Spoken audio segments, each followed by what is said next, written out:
I'm Kubla Kraus, I'm king of all the Cossacks. But there are no Cossacks to be king of. There's the rub, there's the rub, there's the rub. I'm Kubla Kraus, I could have been a pharaoh. But there are no pyramids around here. There's the rub, there's the rub, there's the rub, there's the rub, rub-a-dub-a-dub-dub-rub. I rule with an iron hand. I get whatever I demand. I own the people and the land. So why is it I'm not happy? I don't understand. I'm Kubla Kraus. I could have been a Raja. But there are no elephants around here. There's the rub, there's the rub, there's the rub. Welcome, everyone, to this very special Christmas-themed episode of the Podcast of Doom. I'm your host, Joseph. This is or Mecha Joseph, sometimes called. This is our Christmas special. Woo! Ophamae's my co-host. Say hello. Hello. She's very excited. We've been battling a lot of things. We've had a lot of things stacked up against us today. The microphones aren't working right. Ophamae was a little sick the last few weeks. Yeah. She's been going through something. Had to go to the doctor for some stuff. So we're a little bit behind on episodes and whatnot. And it's just been chaos. But, I don't know if anyone cares or not. It wouldn't be the holiday season without it. Without what? Chaos. Chaos, yes. Just everyone's plans getting ruined. Yes. Well, it's fucking Christmas again. Yeah. It's, I can't go anywhere because there's old women and walking around grocery stores getting in my fucking way when I'm trying to buy things. It gets on my nerves.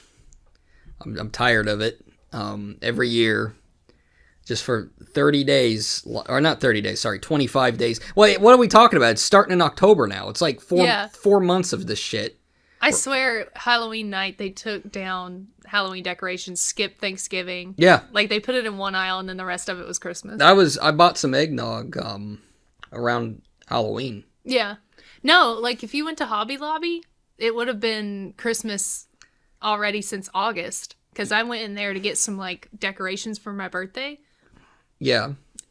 Already Christmas stuff up. Yeah, well, I'm not white trash, so I've never been in a Hobby Lobby, but I'm sure that it's a wonderful experience for your people. It is. I mean, we didn't really have a Michael's or like a Joann's for a while. I don't know what Lobby those places are. Anyways, they're craft and fabric people stores. Who were fans of the old meat channel and old content I used to put out understand that I am not a big fan of many aspects of Christmas, but there are a few things, there's a few aspects of the holidays I like. Eggnog and bourbon, for one, yeah. I drink that.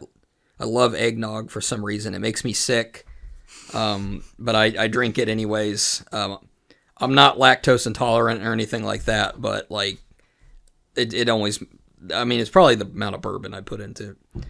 Well, maybe the eggnog just makes you sick because it's so heavy. Maybe it's not the bourbon at all. It's hard to believe, Ophamae, that you're not some kind of doctor, because you make these really stunning revelations like that. Like, oh, the eggnog is thick and sugary. Okay, that's what's right. making you sick. All Who right. would have thought? Well, who would have ever dreamed? Did we talk about this podcast, like what it is yet? No. Not yet. Should we? Maybe we should do that thing where we tell the audience to like mentally rewind in their head. Yeah. So go back because we 5 were supposed to minutes. say that first, Yeah. but you just kind of as always. I derailed. So, anyways, I didn't do a damn what's thing. this podcast about? Every week or not? Fuck! God fucking damn it! I'm so sick of recording. Don't laugh. I'm sick of fucking recording this. I hate it. I want my coffee. Anyways, every week we pick a random topic to discuss and learn about. It could be anything from the mysteries of the UFOs to how chlorine works and what it does when you put it in a swimming pool. Yeah. Yeah. And this week, of course, being the Christmas special, we needed to pick something Christmassy. And I, for one, if anyone was a fan of the old channel, we had a running gag where we pay attention to an aspect of Christmas that no one ever thinks about. And that, of course, is... rats. Rats!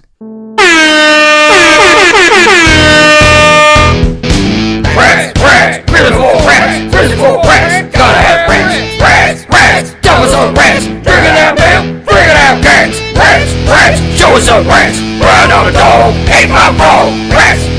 Sticky old rats! Eating up cheese! Dance with geese! Rats! Critical rats! Critical rats! Tell us some rats! And also happy holidays!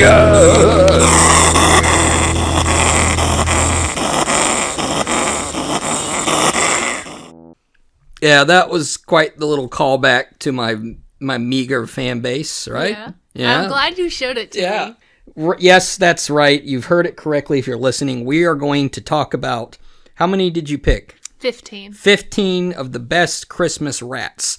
Now, people are just baffled by now, old and young. What the fuck are they talking about rats on Christmas? Think about how this, codependency, this toxic parasitic relationship that rats have always had with Christmas. Yeah. Everywhere you look, there's a rat. Sometimes it's the bad guy in the cartoons. Sometimes it's there. Sometimes it's just the rats that are going into, your weird, grandma's sister, aunt, great aunts, who's like a hoarder, and she's got the rats that are picking on her food, and they're there for Christmas. Yeah. They kind of become little pets. So we have tasked Ophamae, and I told her, and she had, this was quite an alarming quest that I sent her on. I said, find me rats. I did find you rats. Some are Christmas, some are just go out rats into the that internet and find the greatest rat king. And they're nuts. They're juicy nuts.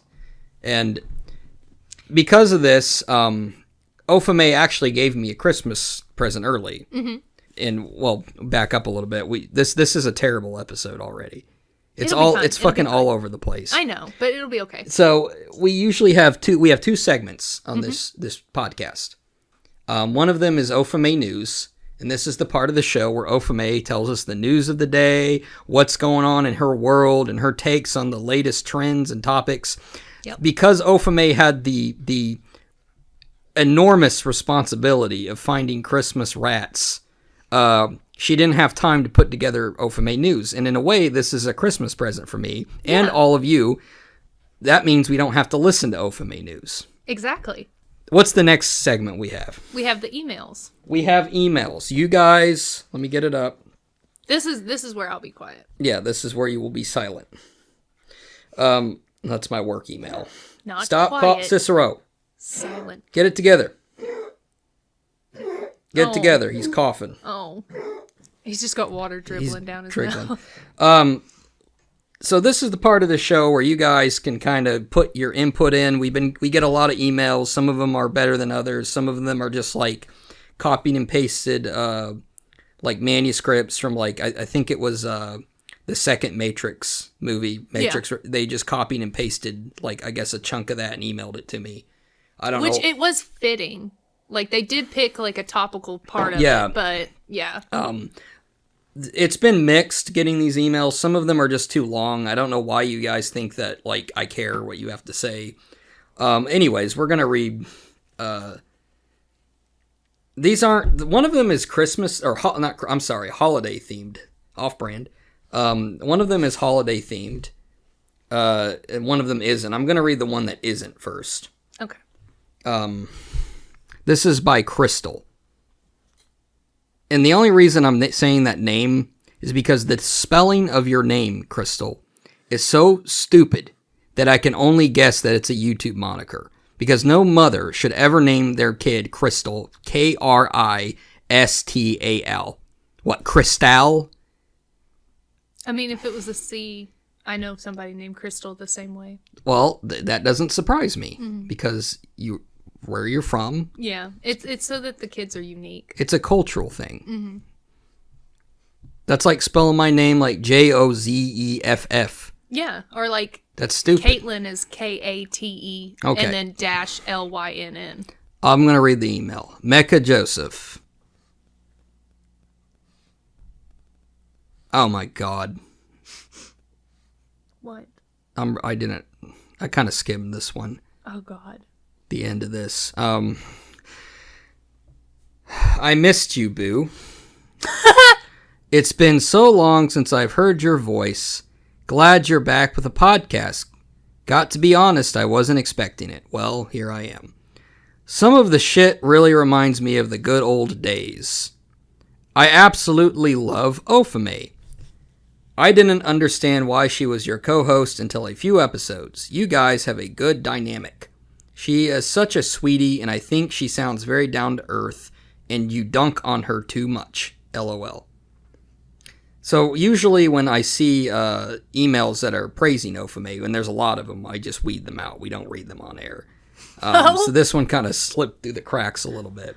I was about to say it. Like, I know I'm supposed to be quiet, but like, I feel like I have to be like, thank not you. Over. The email's not over yet. Oh, yeah, you're right. Also, there was a story you told ages ago that I think you should tell Ophamae and the podcast. Remember Ass Cake.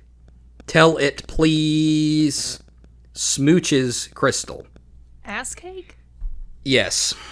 Do you want to talk about that now or later? The story of the ass cake. I don't know. It'll have to be later. Okay. I didn't catch that when I was looking through the emails we were going to read. I don't know if that story is for the faint of heart. I mean, you've told me pretty bad stories. I completely forgot about the ass cake woman. Is it worse than the awful waffle? Yes, this is one of the worst things I remember. Do you want to just go to the next one? I do want to thank you, Crystal, for the email. Thank you for saying nice things about us, with all seriousness. And thank you for bringing the ass cake. I had actually repressed that memory. I forgot all about the ass cake. Oh, God. I'm sorry if I'm a little discombobulated. I mean, it's like I am. Seems like this is really throwing you off. Yeah, ass cake is not something that. Not for the Christmas episode? I don't know. Maybe. We'll see how much time we have. Okay. Remind me. Okay. Oh, God, I have to remind you. So, this is a very long one. So, this is very weird. It says, Dear Podcast of Doom. And then in parentheses, it says, please play that one Schindler's List soundtrack song with the violin when I tell you to. In parentheses, it says this. Do you want me to look it up? No, we'll put it. I'll try to edit it in. It's probably copyrighted, but they want me to play a track from Schindler's List while some point in this we're reading this. Okay. I can only imagine. As we do every year, my family and I hosted a small party at our recently acquired Honolulu multi-million-dollar mansion to celebrate the miracle of Hanukkah. Oh, this is a Hanukkah one. You remember when they used to have like Nickelodeon shows? Yeah. And then they'd have to have like a Hanukkah episode. Yeah. Or like on Disney. Yeah, on Disney. They used to do that with Kwanzaa for like 2 years before everyone realized Kwanzaa was a joke. Kwanzaa? Yeah, Kwanzaa. You know what Kwanzaa is? No. A bunch of black people in the 70s got together and they're like, Christmas is too white. And so they made their own holiday. And there's like a big fat African guy that like flies around on like a flying bong or something. Joseph! Continue. Just read the email. I'm going to do research on Kwanzaa in my own time. It's real. I'm not making it up. I feel like you are. It is indescribable, the sense of joy my yearly Hanukkah party brings me. I cherish each moment. The wonder in the children's eyes as they light the menorah, the piping of laughter as my friends recount life stories of yore, the delicious taste of Bubby's potato cakes, the sweet tears that swell in my eyes as the elderly Rabbi Spielberg gives his annual Hanukkah speech right before the children spin the dreidel. This year, I decided to introduce a new Hanukkah tradition right after dinner. Right after dinner, all of my guests, young and old, gathered around to listen to the podcast of Doom. Like myself, every Jew alive rejoiced when Mecha Joseph made his return to the internet. I remember when the first episode was released, my synagogue hosted an impromptu meeting to announce his return. Mecha Joseph is considered a great hero to our people.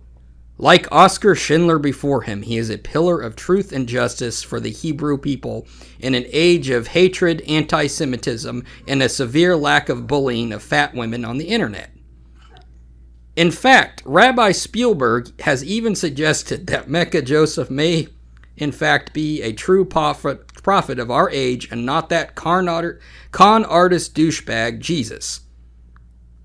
I have said it many times, and I would swear it in blood, that the podcast of Doom has the power to change the world. And at that moment, as surrounded by people I love and listening to Mecha Joseph's pleasing voice, I just knew that the upcoming year would hold great prosperity for the Jewish people. Oh. Where is this going? Well, You're not Jewish. I know. I know. Oh. Okay. I guess I'm there. Neither was Oskar Schindler, and he's like their hero. He's like their Spider-Man. Okay. That wasn't. You know who Oskar Schindler is? No, I have no clue. You don't know about Schindler's List? No. Wait, I'm gonna look it up. Just keep. Ophamae now has a laptop, so she thinks she's like fucking like. It is my laptop. Like, I brought it. She's from over my here house. like some like the No, James no. Bond. I just didn't want to do it on my phone. How do you spell Schindler? Okay, there he is. Continue. Uh-oh. What? He's not Jewish. No, he was a Nazi who ended up saving a bunch of Jewish people. I didn't know. Yes, they made a very famous movie about him. I've never seen. Oh my god! It's one of the most famous movies ever made. I wasn't allowed to watch it, I guess. When did it come out? You want to stop reading the email? Oh no, continue. Sorry. All I saw was like Nazi Holocaust, and I'm like, yes, what? it's about the Holocaust. Okay. You know what the Holocaust is? Yeah. Mecha Joseph's pleasing voice. I just knew the upcoming year would hold great prosperity for the Jewish people. That was until Ophamae began to speak. I knew this was going to happen.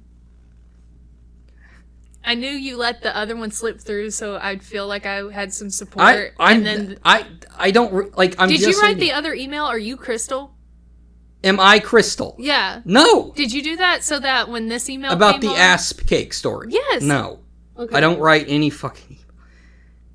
At very first utterance of Ophamae's voice, Rabbi Spielberg fell out of his chair screaming. Yeah.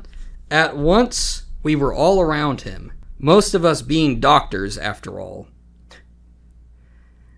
And after an examination, we deducted that his ailment was not physical but mental. He was having a PTSD flashback. All the while, he was chanting something strange in Yiddish. He's written it down. It's like in German or something.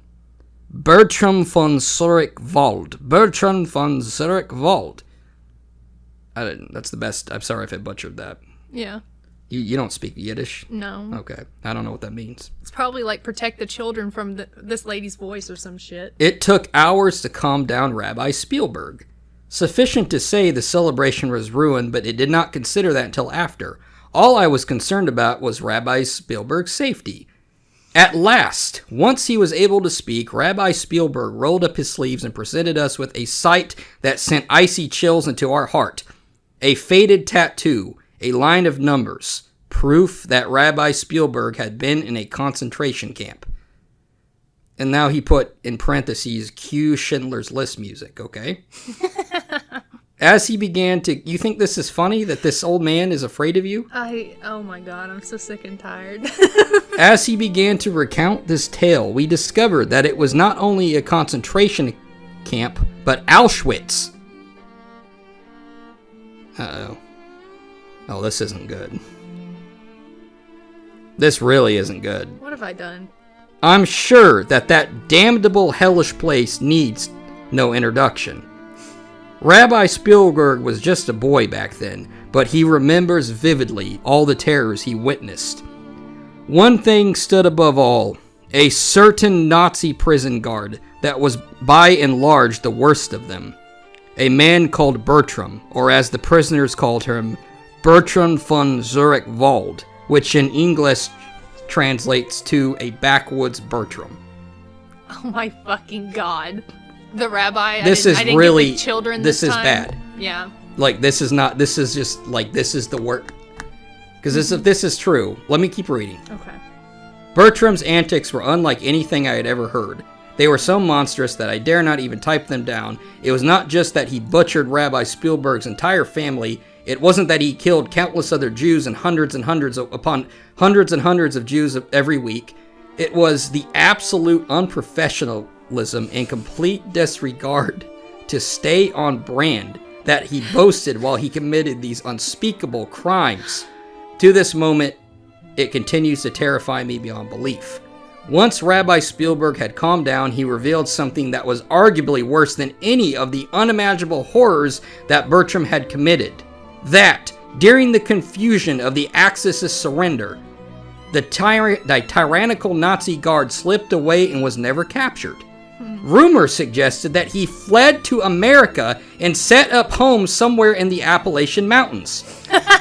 Of course. Rabbi Spielberg explained that Ophamae's voice was a dead ringer for Bertram. That the unprofessionalism and off-brand attitude that Bertram had made so famous resonated in every tactless sentence Ophamae spewed out. He swears in blood that the pair must somehow be related. And all at once the pieces fell in place. As I have done more and more research on Ophamae, I have heard tale of her papa and his nefarious deeds. Oh my fucking god! There is no doubt. And Rabbi Spielberg agrees. Papa is Bertram. He put "is" in capital letters. Yeah. The Nazi guard responsible for the death of thousands of Jews.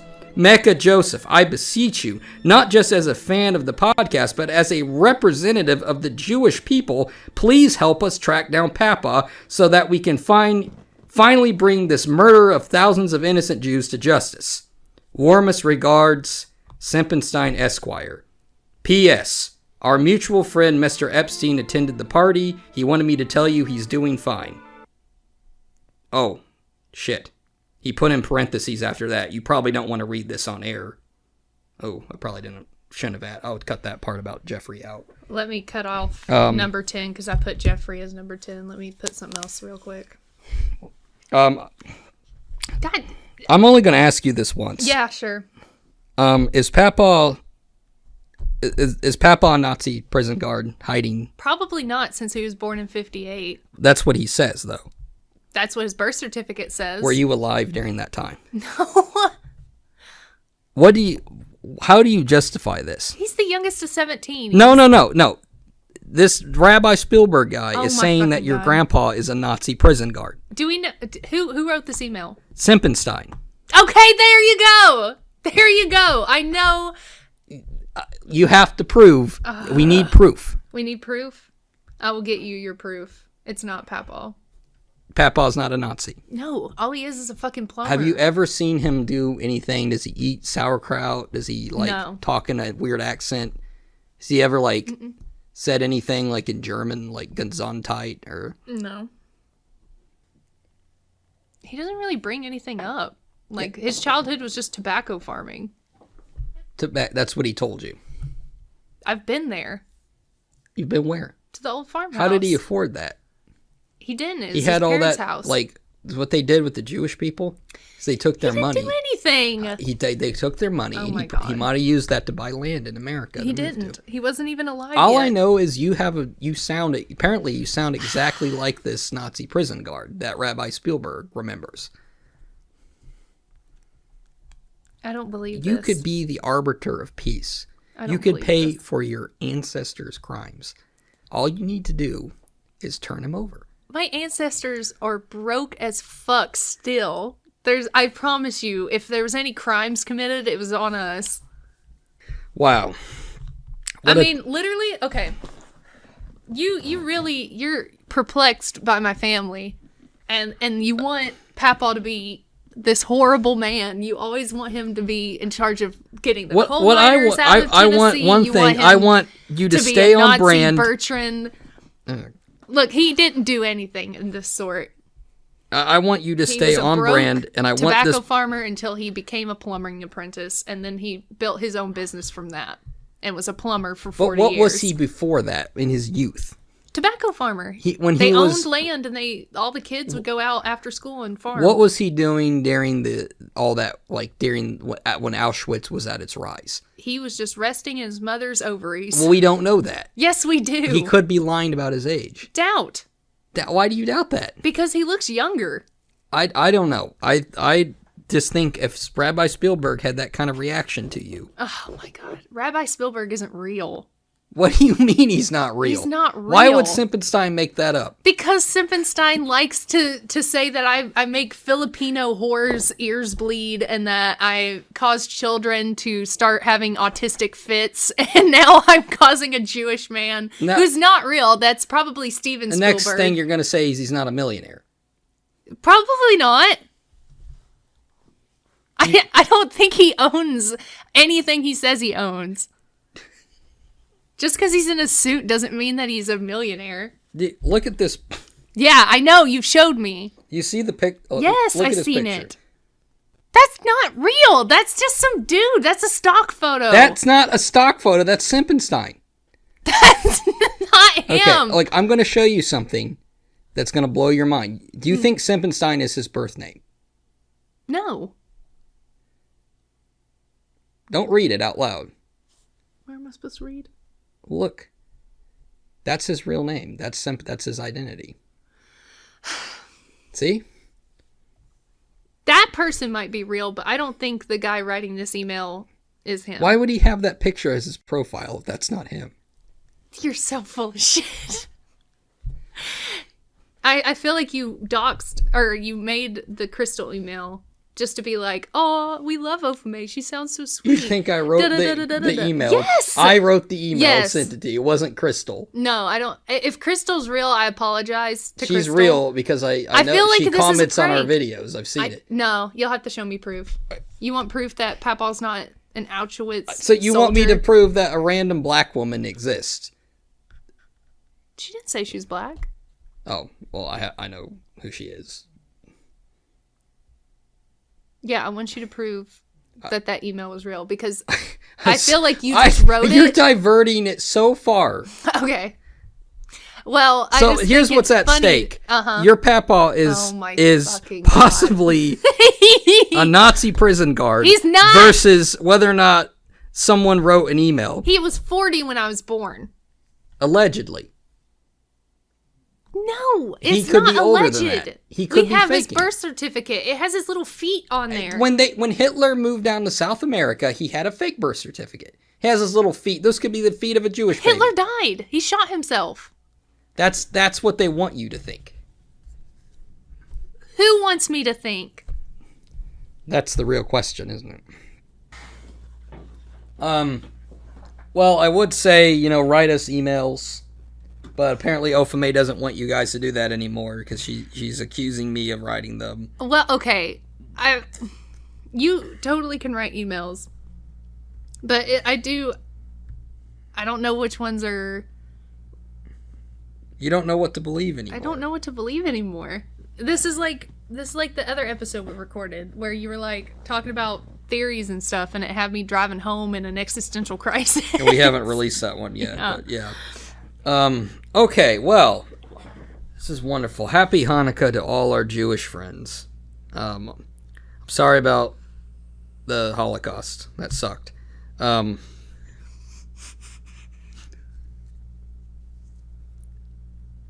Jesus Christ. That might have been the worst thing I've ever seen. I think so. So, Ophamae. We're not here to talk about any of that. We're here to talk about rats. Yeah. What's your favorite thing that rats bring to Christmas? They bring a little bit of confusion. A little bit of confusion. Okay, so like, Mama. Mama, yeah. She used to live in this old farmhouse. This is before I was born. But she would tell me, like, all the critters and stuff that would come in. And they're, like, preparing a ham. Like, they just killed this hog. This is a true story. Can we get some context? Yeah. What is a critter? What does that encompass? Is that like any animal within 20 pounds? Does it have to have a disease? Is it got to be like able to... So your first guess is actually pretty close. All right. A critter is like something that's like can walk. So a snake's not a critter because it doesn't walk, it slithers. But it's under certain weight amount.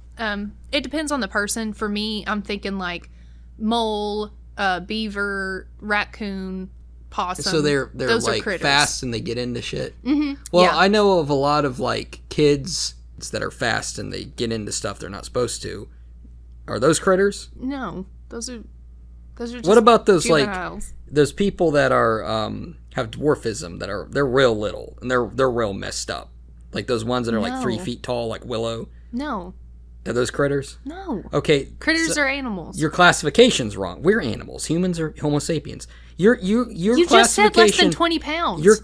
They weigh less than 20 pounds. No, they do not. Willow, that guy is like 2 feet tall. I could kick that guy. I bet you he weighs 50 pounds. I bet he doesn't. Google it. How much money does Willow weigh? How much money are we putting down? I bet you he's over 50 pounds. He is not over 50 pounds. Yes, he's a human being. He weighs 27 pounds. No, he does not. Yes, he does. I'm going to Google it myself. He does. I just looked it up. What's his name? Hold on. That little guy, the dwarf. Which one? Warwick Davis. Yes. The leprechaun.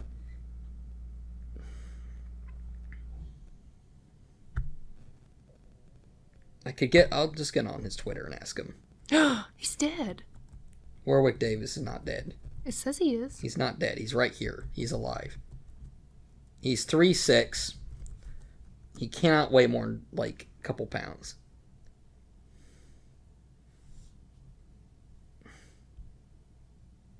He weighs 55. Fuck! You fat little shit. I told you. Listen me. So he's not a critter. He's not a critter. No, okay, but like to get back. So they're cooking this ham. What about his kid? Like he's got a kid with dwarf. Yeah. That's a critter. No, it's not. It has to be. Critters can't speak. Your definition of a critter. Okay, what if you have a mentally challenged kid who can't speak, who's like little and he's like, like running If it around. eats trash, if it digs in the trash while everybody's in the living room, sure, fine. Okay, tell your story. Okay, so they're cooking ham. They just killed this pig, so they have like parts of it up in the smokehouse, and Papa goes down the hill to get to the smokehouse, and it's just infested with rats. Like they're eating the ham, like that they were preparing, and all of this. And that's a critter. That kind of chaos that rats bring. The chaos they bring to Christmas. Yeah. Wonderful. And the confusion. Yeah, and I've never lived like New England. You have, so you could probably tell me more about like city life and like having rats be around all the time. Right. Like I watch videos of them in the subway and they seem to have a bigger personality. They're kind of like dogs in New York. Now, being, from the South, you probably don't know this. Massachusetts is actually, at least when I lived there, was like a spotless city. Mm-hmm. It was very clean, and there were no rats. Oh, really? New York, on the other hand, holy crap, like your classification of a critter. It wouldn't fit. Probably not. There was like rats that are like the size of a cat, and they could talk. They're like, "Hey, man, where you going? Come here. Like, what you got in your pocket?" Yeah, that's like they what have they like were a switchblade. Yeah, they would like hang out on the street corners, and they didn't give a fuck. And I'm not even joking. These rats didn't give a fuck. Yeah, they would just like. I've seen them jump from the platform onto the train and take a train down. Yeah, and jump off. They're ridiculous. They don't care. They just hang out and like. And the pigeons too. The pigeons are just rats with wings. I like rats because of the subversion that they bring, the filth that they bring to the white snow of Christmas. Oh yeah. The stain, because Christmas is a mockery of humanity. Yeah. You are told you have to be a certain way, but inside, the rats scurry. They run around. They poop in the eggnog. They masturbate the candy canes. Oh my god. They chew down the Christmas trees. Yeah. That's why the cats get in them. Yeah. Mm-hmm. That made no sense. So Ophamae I have a list. Has prepared a list. What is this list? Tell us I'm kind of the criteria. You showed me the rats video, and I kind of had a loose idea to also do an updated version of that. Yeah. So if you want to bestow upon them nuts, I was going to do it a little bit more modern and do a smash or pass. Okay, bestow nuts upon the rats. So like if you want to bestow nuts, and then I'll say whether smash or pass. This makes little sense, and I love it. Okay, good. You're getting the hang of this podcast at last. Finally. Okay, you take it away. Okay, so we have the first Rat King on the list. Now, the list, just like my last list, this one is in order, but we're starting at the bottom. Okay, so we're building up we're building up to it. And you mentioned Jeffrey Epstein happened to be on this list. Well, I took him off. I've replaced him at this point. You don't want to offend him. He was already brought up in this episode. They were going to release his black book recently. For the plane? For the island who had visited there. And one of those people blocked it. Oh, yeah. No, okay. I did hear, when I was doing research for Ophamae News before I decided to drop it, I did hear that they did figure out that the sex ring is like a subscription. So it's like Netflix. Kind of, yeah. You could get it's like, they call it an escort. Yeah, I know what an escort is. Mm-hmm. They call it like an escort business, but like you can get a monthly subscription. And they wouldn't release those names because apparently some high city officials, people in government, and like police departments, like chiefs and stuff, were on that list. There's and they wouldn't release it. They wouldn't release it because there's a lot of famous. They say that's the rumor. Whether or not it's true, I don't know. I mean, I did read the flight log, like who got on his plane, whether or not they went to the island. But like Naomi Campbell, Prince Andrew, like all these people are on it. Yeah. Yeah, and then like Trump got on the plane, I think somewhere in Europe, and then he got to America. Like it didn't say that it went to the island on his trip, but it said it went from Europe to America. Do you think probably London? How do you feel about the lizard people involved? I like to wear a tinfoil hat every once in a while, but I mean, I don't think that's accurate. I think that's like kind of our way of putting it, but I do think that like I had this customer come in at my job, and she said something similar, and she's the one that actually told me about the FBI finding the list, and she said that the people in charge are not lizard people, but they are drinking the blood of these children. Oh. Yeah, she went on a whole rant. I don't remember the whole rant, so I feel like I won't do it justice, but I do feel like there is something weird going on. Yeah, definitely. And that was Ophamae News. Well, Let's continue with this list here. Yes. So the first Rat King I have on our list he's actually called the Mouse King. The Mouse King. But if you look at, I'll show you him in a second. He does look like a rat more than a mouse. I think he's just a rat in mouse sheep clothing, if that makes sense. But it's from the 1990 Canadian movie, The Nutcracker Prince. Nutcracker Prince. My, look at this big guy. The first little Rat King. Oh. Yeah, he's a little chunky monkey. And he's got himself his own crown. Look at him. Yeah. He's got like overall. Is that a breastplate or overall? And it kind of looks like a breastplate. Oh, I would give him like 5 out of He's getting 5 nuts. Yeah, definitely. Okay. Look at this guy. I'm going to pass on him because it looks like he's got pink eye. So I don't think I'd want to kiss this one. You wouldn't fuck that. No. He definitely exudes that like royal authority. Yeah, and he's got a cape. That's exactly what I'm talking about. Like he's like the antithesis of everything Christmas is. Yes. And then we have on number 2, this is like the Nutcracker, what you think of when you think of a Rat King. Yeah. So this is the English National Ballet. This is the one that they did over in England. And I thought you would really like the costume because this is getting more into the like nasty, like actual Rat King. Oh, look at that. That's like a Skaven. Yeah. Oh, yeah, he does. Wow, these are cool. I thought you were going to pick stupid shit. No. Oh, let me see the laptop. Yeah, get closer. Oh, yeah. So it's like he's got the skull going on. Yeah. His flesh is kind of Holy rotted crap. off. He's like a ghost rat. Yeah. A necromancy rat. even. Yes. So like I a thought he Skaven. would be your favorite. He is kind of. I'll give him 10 out of 10 nuts. Okay. Now I would smash this I one. will. You know what? He's You very put together. Probably you might have been a great ballerina. I tried. I didn't like tights. You didn't. Yeah. Well, anything of any culture or class you probably wouldn't like, but you have the build for it. I will give you that. Thank you. You are tall. Well, it wasn't the culture and the class of it. It's just literally my autism wouldn't allow me to wear tights. You're autistic? Yeah, I told you this. You're autistic. Yes. God, I didn't know that. This has been a thing. Well, I mean, like, you're I haven't really been- autistic. Now this isn't any fun because I'm like picking on a special needs person. It's okay. It's Are you just special autism. needs? I'm high functioning. I'm fine. I can. What does that even mean anymore? I'm social, so that's why I kind of fly under the radar. People don't realize it. But Is then- Papa autistic? Possibly, yeah. You should hear him talk about pipe fittings. We have to get it from somewhere. And my dad, too. My dad knows a bunch of shit about Lord of the Rings and Star Wars and Harry Potter. God. We Okay. get only here where you guys find this kind of content out. Yeah. Let's for move real. on. Okay, so sticking with the ballet, this is another Rat King, but this is Pittsburgh. Okay. This is the Pittsburgh Ballet Theater. This one has more of that royal, regal kind of look to him.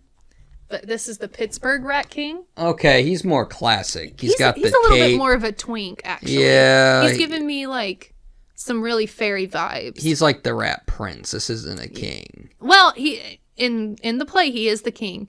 But he doesn't look as gnarly as this Yeah, I don't one. like this one. I give How many him nuts are you giving him? Two Two? nuts. I don't really like him. I would say I mean, smash. he's like classic though. Yeah. Like No, he's just a rat with a cape, really. right. I would smash though, because he does have his self put together. It looks like You he's think got he's him. well manicured? Yeah. I think a little bit better than the second one, but the But second he's one's too got like cutesy. grit. He's like that's like the rat like Grandma wants to put on her mantle with Frosty and Santa Claus. Yeah. He's cute. Yeah. He's a little cutie patootie. Okay. I don't think he would cheat. No, Then we have but he'd be pathetic. You'd get sick of him. possibly, yeah. He's more of like a passerby. Okay, now I might butcher this one because of my accent, but That's all right. Whidbey Island Dance Theater, and this is Okay. another Nutcracker production. Okay. Now we're getting more into the kind of like the second one. I feel like the second one's my favorite so far. But this one's got spaz. This one's got like Oh my god. style, the razzle dazzle.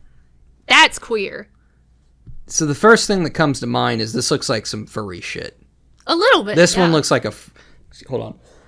Pardon me. This one looks like a furry. Like Yeah. I don't like this one much either. I love the way he's kicking his leg up. I'm very picky with my rats. I don't like him. He's probably tied with the last one. 2 out of. Yeah, he's also got this thing going on where he doesn't have a neck. Mm-hmm. And I associate, even though he's not fat, I do associate that with obesity. Mm. And I don't get along with obese people. I typically don't. Well, They you like think who I'm you mean. like. Yeah. Is this from the old YouTube days? What?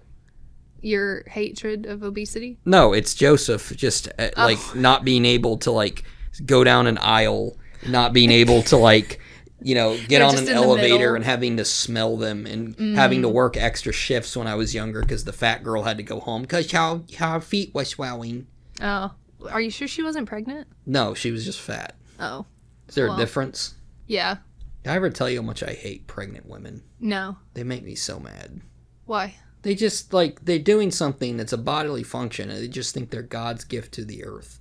It's like essentially just taking a big, long shit. And they're like, look at us. I got to have special stores and have doors open for me. So- you should stand up and give me your seat. So when you shit, you rip your fleshy fun bridge? That's what I'm saying. It's a bodily function. Yeah, It's but not it's anything also special. It's not special to give birth. Very special to give human birth. life is not special. No, human life isn't. But, I mean, we do kind of take what 5 seconds men give us and take 9 months and we give you another human being. I mean, I'm just saying, like, I'm never going to give birth But be quiet because it is about disgusting. Be quiet about it. But- Have dignity. Back in the day, Have dignity. when a woman was pregnant, she went into hiding. No one was allowed to see her, but except her husband. And her husband didn't even want to see her because she's like a big wildebeest monster. Wow. Like one of those porcelain piggy banks. Yeah. With the really small head. So that's what I'm saying. And the little feet. Pregnant women shouldn't have the right. Not that they don't have. They should have rights. Everyone should have rights. But like, I don't have to get out of my chair to let them sit where I'm sitting just because. No, that's okay. Some people do take advantage of that. Like, yeah, if you're 4 months pregnant, I'm not going to move. But if you're 8 to 9 months pregnant, like 7 to 9, I will. I used to know somebody. It's a little off topic. I'm not going to say who it is because they don't want me talking about them. But they used to go on principle getting those mobility scooters and ride them around for fun. Because they didn't want those fat people to get in them. Pregnant women. Maybe, like, I'm a little bit more, even though I would never want to be in that condition, my mom does have a genetic disorder where, like, if her blood type doesn't match the baby's, that she does get super sick, and I did have to take care of her a few times. You think that's why you're autistic? Honestly, maybe it's like a little petri dish. I don't know. I left my stem cells though behind. So even though my dad isn't the dad of the rest of my siblings from my mom, we all act the same. Your life is so exciting. We could do a whole podcast episode on stem cells and pregnancy. Yeah, if you want. let's look at these rats. Yeah, that's what Christmas is about. Oh, and the Whidbey Island Dance Theater rat, I'm giving a smash. That's the gay rat. Yeah, okay. That's the one that's doing the one without the chin. Yes. Okay, I think you're gonna really love this one. Okay. I think this one's gonna tickle your fancy just right. Oh. Okay, we've got Nutcracker 3D. This Rat King. This special little man. He looks like a Game of Thrones character, but that looks like Andy Warhol. Is this the one from the film, right? Yeah, the new one. This is the live action. I think 3D. He was based off Andy Warhol, and I think we figured this John Tarantino, something like that. And it's very interesting to me.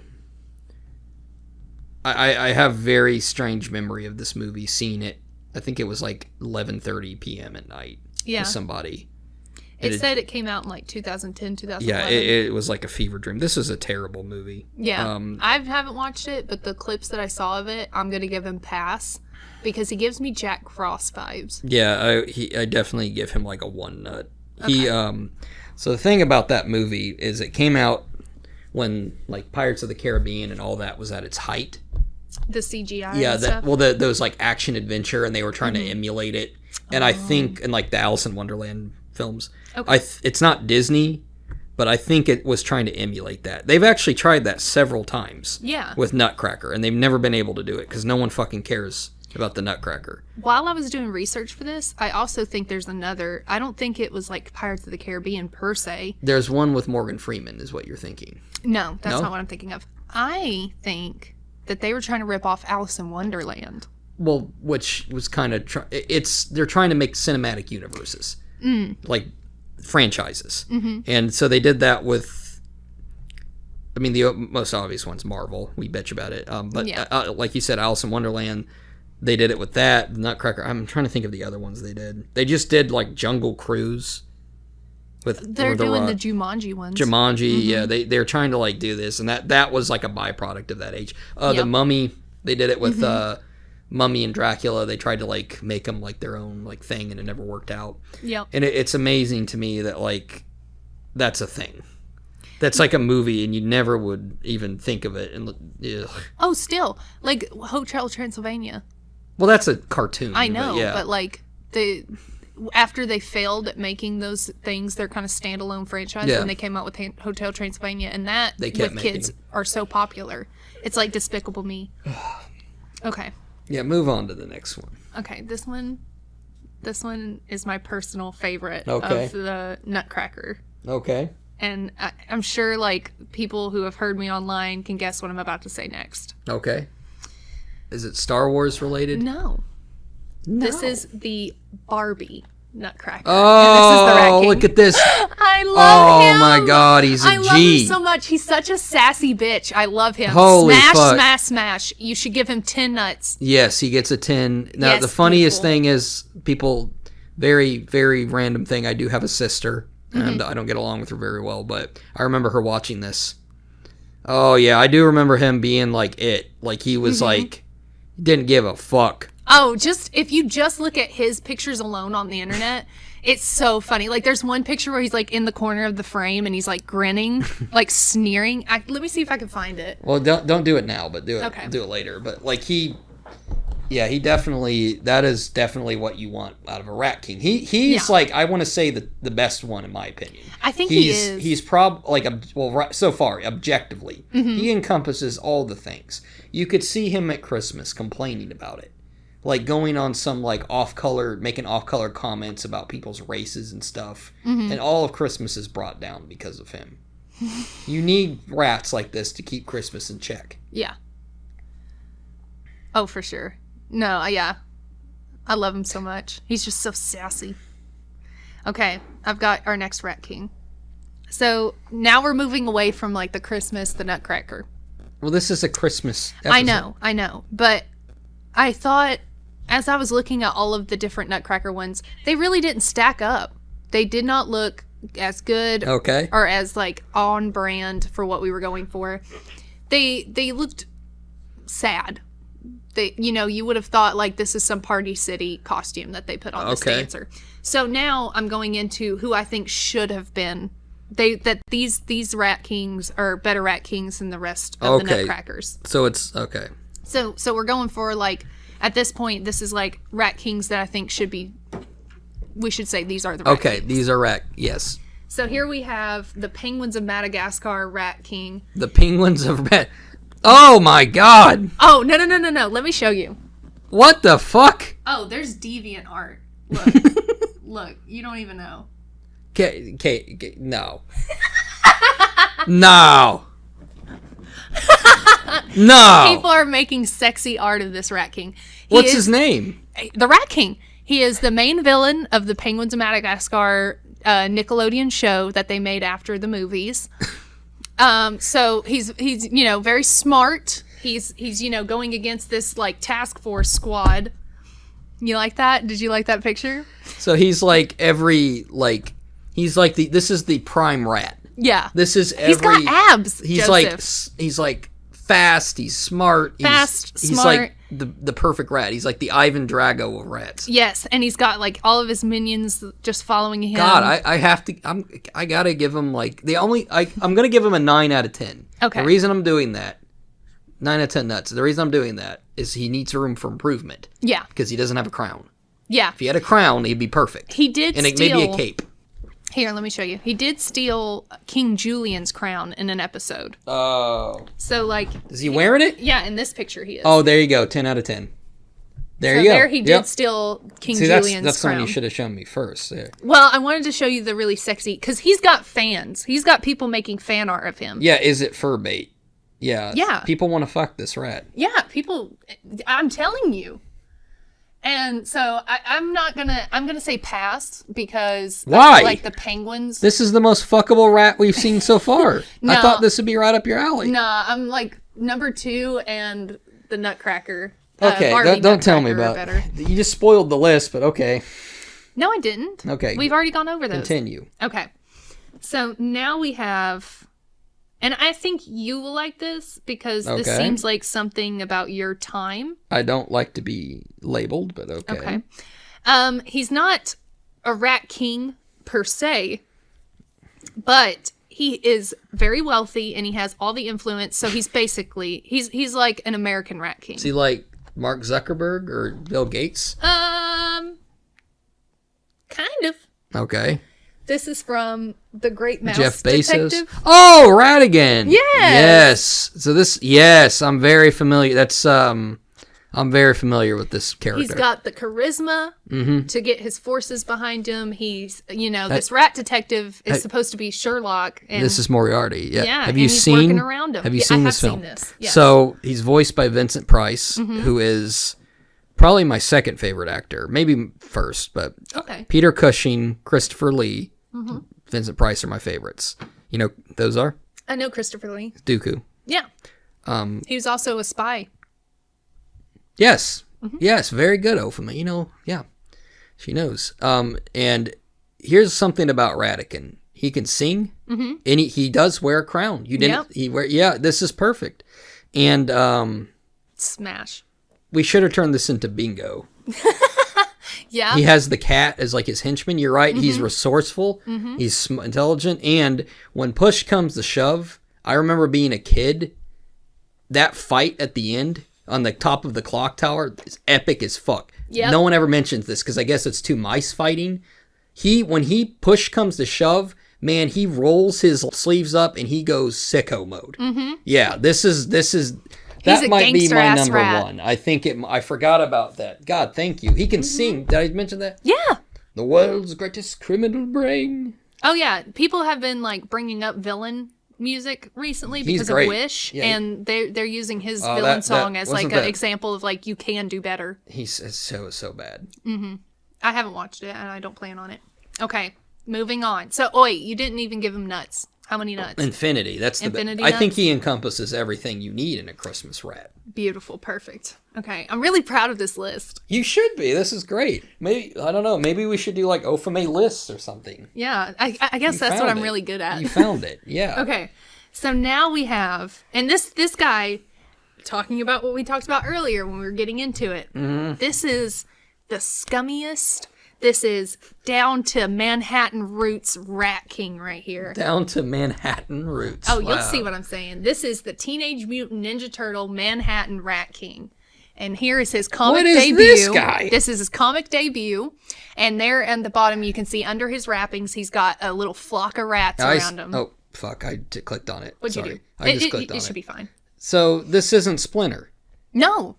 Who is this? This is a guy who calls himself Rat King in But Teenage he's not. Mutant Ninja This Turtles. is a human. But he's like the Pied Piper. So he's he like controls the he's rats. trans-species. So he's saying he's a rat. Okay, Yes. he identifies as a rat. Yes. Okay, that's very inclusive of you. I tried to be. Yeah, he is like the Pied Piper.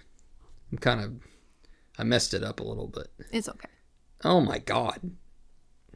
Well, No, this guy's you'd think- disgusting. You would think I'd say Splinter, but no. This guy, after doing a little bit of research, I had to change it out and put Why him is instead. he? Yeah, I couldn't agree more. Like Splinter's like eating pizza. This guy's nasty. I don't know. I've never heard of that character. Probably. Ugh. I in my research, I hadn't heard of him either, but I found out. I found out about him.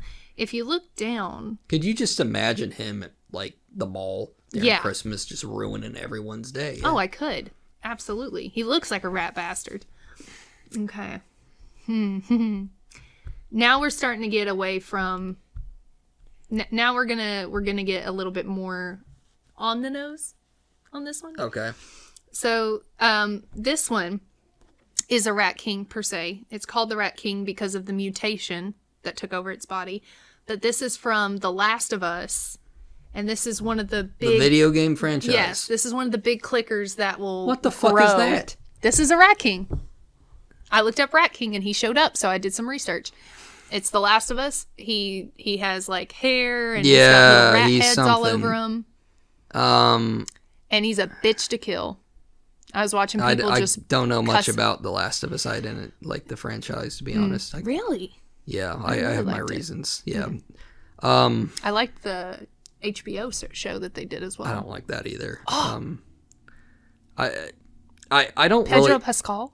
Here's the thing about me. I actually don't really like apocalypse stories. Not a big Fallout fan. I don't like Walking Dead at all. Okay. I find it very boring. Okay. And I actually, we're going on another tangent. I find yeah. People's behavior in these shows to be very, very nonsensical. Mm-hmm. Essentially, what I'm saying is I think an apocalypse would be harder than you think Yeah. to happen. 100%. Like, I like them because I was raised with apocalypse mindset. yeah. Well, I Like, imagine, yeah, you know- living out in the backwoods, yeah. Well, not only just that, but just like, Jesus is coming back soon. So it's America's going to go against Israel. it's how do I say this? For just like zombies would rot. they wouldn't be walking within like 2 weeks. Yeah, people don't the understand. sun would bake Yeah, them. people don't understand how bodies work. It just bothers me. I mean, if it's like Resident Evil and it's a contained thing that happens over the course of 3 days, okay. But like, I don't like zombies. Okay. Well, but you're not supposed to like everything on the list. Do you know this is a Rat King is? Have you heard of the Rat King? Mm-mm. So in sewers back in the mid ages in nests, rats would get their tails caught and tied together and form a big amalgamation of rats. Did you know that? Yes. Yeah. That's where the term came from. That's what that is homaging. That's not a bad thing, and I'll be fair and I'll give it like 5 out of 10 nuts because I know people probably really like it. Okay. I am a fair person. You'll like what I have later on. Okay, now we have I was just looking around. Rat King, like I said, I got tired of the ballet theater and all that. So this is not a Rat King per se. This is more of like a skin. But you play video games. I thought you would know what this is. This is Overwatch Reaper with the Rat King skin on. Oh my god, okay. And they have him dressed up as the Rat King. Yeah, it's Gabriel Reyes. That's Reaper. Mm-hmm. So that's his Rat King skin. I would like that skin if you didn't have to buy it and you could just get it in the game. Yeah, or unlock it. Yeah. Or encounter. This was attached to a game that actually was good. I'll say this about Blizzard. They have good aesthetic. They always make their characters look cool, and that looks pretty cool. But is Blizzard in charge of, what is it called? Dead by Daylight? No. Oh. No. Well, Dead by Daylight has really good skins. I haven't played it, but I watch my friends play. Dead by Daylight? I don't even know if I know what that is. There's DayZ, Dead by Daylight, and World War Z, and I always get those confused. Let me Dead by Daylight is the... It's the parkour one, right? No, it's like you're running from a killer and they can put you on hooks. Oh! That's a very good game. I've actually played that. I play as Ghostface. Oh, yeah? Yeah, that's a good I one. like, what's her name? The Witch. The Witch, gotcha. I've played it once, and then I mostly just watch. That's a fun game. I get too hyper. I get, like, really into it, and I start screaming. You'd bring a Overwatch. Well, we were getting all those comments, so I thought well, there you I'd go. do like a little homage. Okay, so you remember how you were like the Rat King? You know what the Rat King is? Right. This is my number 12. Was it just... And it's just because I liked the pattern. It's just because I thought this was really cool. I had this already on the list. Yeah, that I spoiled it. Yeah. But we don't need to explain it then. And Ophamae seems to derive pleasure out of the idea of a bunch of rats being killed in constant pain. That's hilarious. Them getting all caught together. Yeah, and they're in pain. That's how they die. I know, but that takes care of overbreeding. They used to have people called rat catchers that'd go in the sewers back in the olden days. That's so cool. And if you found one of those, you could sell it for like a bunch of money or something. Do you like the knot that this person illustrated? That's wonderful. I mean, again, it's a bunch of dead animals, but okay. Oh, boo-hoo. Did your family used to get roadkill and cook it? We did that once. Oh, Jesus. We did that once, but that was when we killed it. We were driving in, this is my other papaw. This isn't the papaw you know. Is that papaw?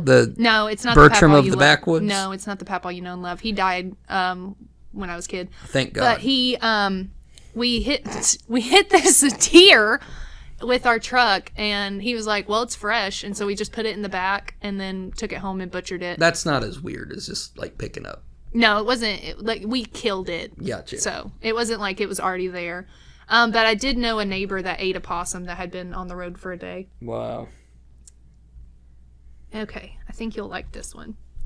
So I don't know enough about this game. Okay. But I do hear this referenced a lot because my husband plays Vermintide. Oh, so okay. This is the Skaven. Queek Headtaker. He is the king of the Skaven. Yes. And this is the art I got from him. I will be yes, that's wonderful. I will be a nerd. He's not technically the king of the Skaven. I think he's a chief or a general. Yeah, of one of the clans. And okay. I was a little confused because when I was trying to look it up, it did have others. But I thought that was a lineage. I believe his lore, I could be mistaking it with someone else, is his goal in life is to kill everything alive because he's very paranoid that he's going to be killed, and he thinks the most reasonable thing to do is just to kill everything alive. Yes, and they have there's like a council of like priest rats in Warhammer. This is all in the Warhammer the tabletop game. I should have mentioned that. Okay. And they constantly hire assassins to try to backstab and kill him to keep him on his toes. So he's a very powerful warlord. Okay. And yes, he definitely deserves... I'd give him like an 8 out of 10. Because I do love Queek. He's like wonderful, but in order to be like a rat king, you need to have like sort of a class, still like classiness. You need to be a king. You have to have like a royal air about you. Queek is like a dirty warlord. He's like the equivalent like Genghis Khan, you know, like he's like this warlord, like warrior, is out killing people and stuff. Like you can't really put him on a throne and expect him to be like reverent and like ostentatious, you know. Have that kingly duty air about him. Exactly. He's still a ruler and a leader, but he's not that kind. I would say he's a pass because of his last name being Head Taker. Yeah. I didn't glean all of that about him being that paranoid from the little bit that I did of him, but I already had it next here that it says pass. Okay. Because you love it so much. Okay. Okay.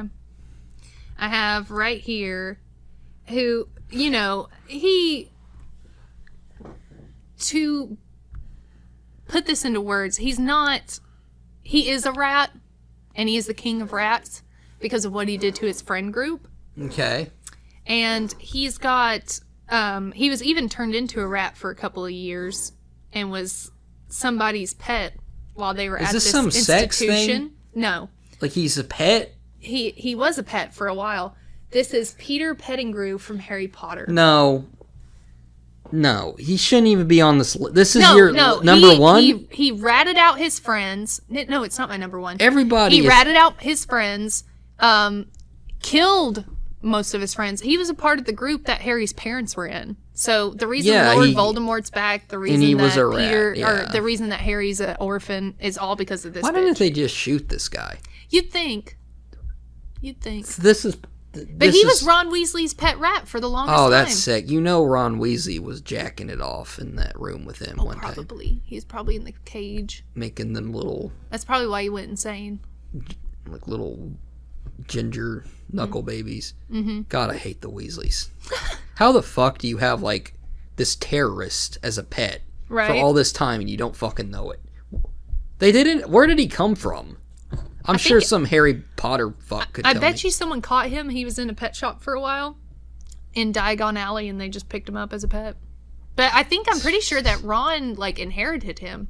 So he was hanging out at their house all that time. How could they even not, like... Don't they have magic where they could tell, like, this is a dude, not a pet? Well, it's like the writing's inconsistent or the plot sucks. I fucking hate J.K. Rowling. So, like, the thing about this is... This actor who plays... Peter Pettigrew, I think his name is Timothy Spall. Something like that. That guy's a wonderful actor. Yeah. He's in a lot of good stuff. And he is good at playing the villain, but I like it better when he plays the hero. He's generally, like, I would call him a second fiddle. Like, he's good at playing, like, the guy that's goes with the hero. Like, the second guy. He's good at, like, playing Watson. Okay. And, like, Sherlock. He's good at being, like, the observer, you know, like... You need, when you make a podcast, when you make something and you have this outrageous character, you have to find like an everyman for the audience to identify with.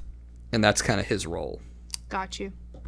Yeah, he's got a lot of things against him. Okay. Yeah. I mean, you want a rating? Yeah. 2? Yeah. I guess I don't like him. Pass for sure. Yeah, you wouldn't have sex with that guy. No. Okay, good. Because he would even go against his own best friends. Yeah. And like he's gonna treat you terribly. Oh yeah. Just for a little bit of power. He's like, you know. Yeah. Okay, now we've got my number one rat king. This bastard. Okay. Makes millions of dollars. Millions of dollars. The only thing they do right, I think, is his company. He has a company? He's got a company. Okay. And the only thing that they do right is piss off this one specific governor, which is hilarious to watch happen. What? But this little awful rat king, I mean, most of the time he's around children and he's half naked, which is wrong. Like he's very popular with children and he's most of the time not fully clothed. And he's got a pet. So he's a rat, but he's got a pet dog that doesn't speak, but his best friend is also a dog that speaks. Here we have Mickey fucking Mouse as my number one rat king. And I got that picture so we wouldn't get our video taken down. You're absolutely right. He is a bastard, isn't he? And and his company, for their 100th year celebration, made the movie Wish. And couldn't even, it's so AI coded. Like, I'm sure Chris Pine did his best and put his whole pussy in that. But you cannot make that villain song that good. When, and like he gets magic powers at some point. He's got a clubhouse where all the cool kids want to go. Take this. I don't want to drop it. That's so good. And he's like, he makes fun of like his cousin Mortimer.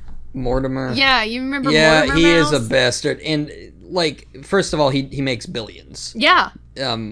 He's not millions, billions. Mm-hmm. We have to stay on brand. Yes. So Mickey is very much responsible for the downfall of entertainment as we know it, I believe. They have over-commercialized their franchise, taken the art out of it in exchange for this very capitalistic AI-generated thing. The reason old Disney movies were good is because they drew them. And, they weren't formulaic. Mm-hmm. They were interesting. So screenshots, viewpoints, and things like that, they were all left up to the animators. Nowadays, if you take these movies that they're popping out and you compare them, they almost have some of the exact same shots. Yeah. I didn't watch Wish, but it was compared to Frozen, where Elsa's singing on top of like the mountain. And building her house. Yeah, and I saw that. While she wasn't building the house, it was the exact same viewpoint. The reason it is, like the screenshot, the reason it is because they know that works and they're too afraid to do anything. I also think Wish pandered, like people are going to be like, oh, he's going to make this racial, because I think the young woman in the film was black, right? I don't remember. I can look it she up might have been of the Latina descent, but it doesn't matter what she is, because basically the premise of Wish was there's a king who grants wishes, and he decides whose wishes get granted and whose doesn't, and the girl is saying everyone's wish should come true. That is a terrible message to teach anyone. Yeah. Because not everyone's wish should come true. And if I have to explain that to you, why that's a thing, you're listening to the wrong fucking podcast. And it panders to, I think, this generation of people who believe that everything should just be done for them. Magically. The person you were talking about, her name is Asha. Asha? Okay. Yeah, that's the girl in the new Wish movie. She's supposed to be Afro-Hispanic. If the girl was white, I'd be saying the same thing. Yeah. I actually don't like the message. It has nothing to do with her race or anything. Detractors and people who defend it say that's why people don't like it. That's why we have to mention That's not it. I actually didn't like Frozen. I thought it was teaching kids to be obnoxious. It is obnoxious. In the first couple minutes of Frozen, the main character kills her sister. Do you want to build it? Yes. She breaks her neck. Remember? She didn't break her neck. What happened? She hit her with her magic in her head. And she's dead, right? And no, she's not dead. She's starting to freeze, but she's not dead. But the trolls have to save her. But it's basically teaching, that's okay. Yeah. Just kill somebody.